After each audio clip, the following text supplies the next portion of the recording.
Boris Johnson was clearly not prepared, but Xi Jinping does not make such mistakes. He comes prepared and he tells his team to prepare. Recently, he asked Chinese military to prepare for a war, the PLA. And that's what they're doing now, preparing for a potential war with India, ramping up troop deployments and testing new weapons.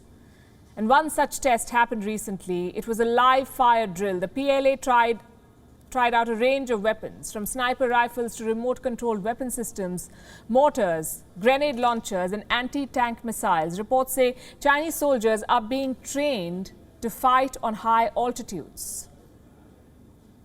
These are the kinds of weapons they'll end up using if a conflict with India breaks out. And these weapons are powerful and handy. They're capable of carrying out precision strikes. Reports say China now has a range of new weapon systems deployed along the LAC, the line of actual control, the border with India.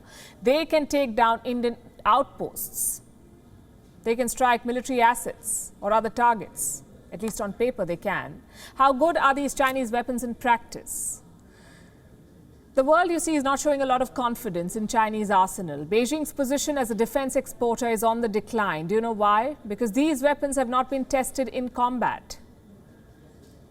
Plus, they come with hidden costs. So countries don't want to buy them.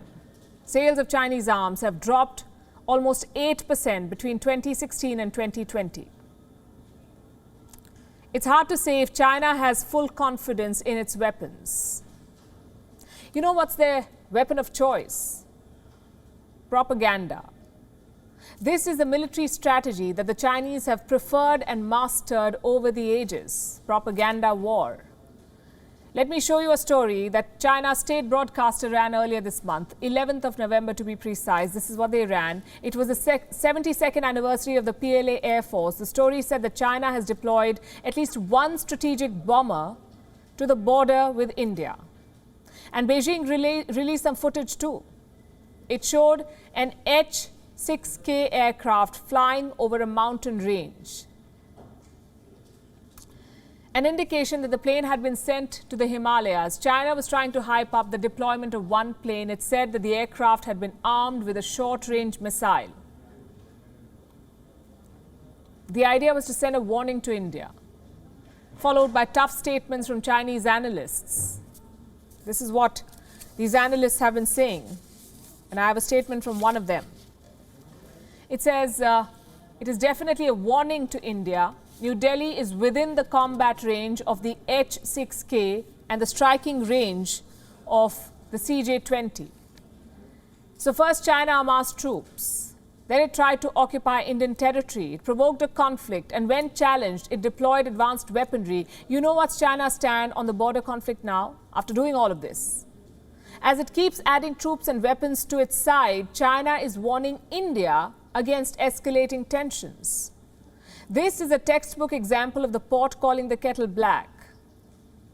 Here is what Beijing is trying to do. The drills at the border were a pressure tactic designed to knock negotiators off balance. And this has become their template. India and China hold disengagement talks. The Chinese side begins saber rattling. It derails the talks, and then China blames India. And all of this has happened again recently. When the talks did not proceed, Chinese military commanders accused India of making quote-unquote unreasonable and unrealistic demands. And now they want to talk again. Listen to this.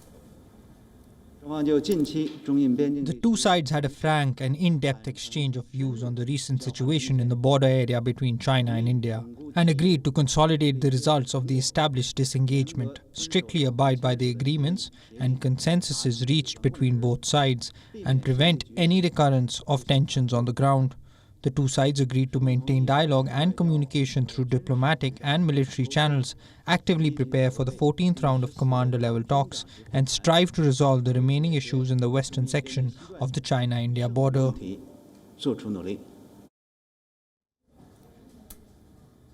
India and China will hold a fresh dialogue soon, the 14th round of commander-level talks. Remember, since the clashes in Galwan almost 2 years ago, both sides have held at least 13 rounds of dialogue. Nothing came out of it. And don't hold your breath for this one either.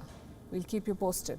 WION is now available in your country. Download the app now and get all the news on the move.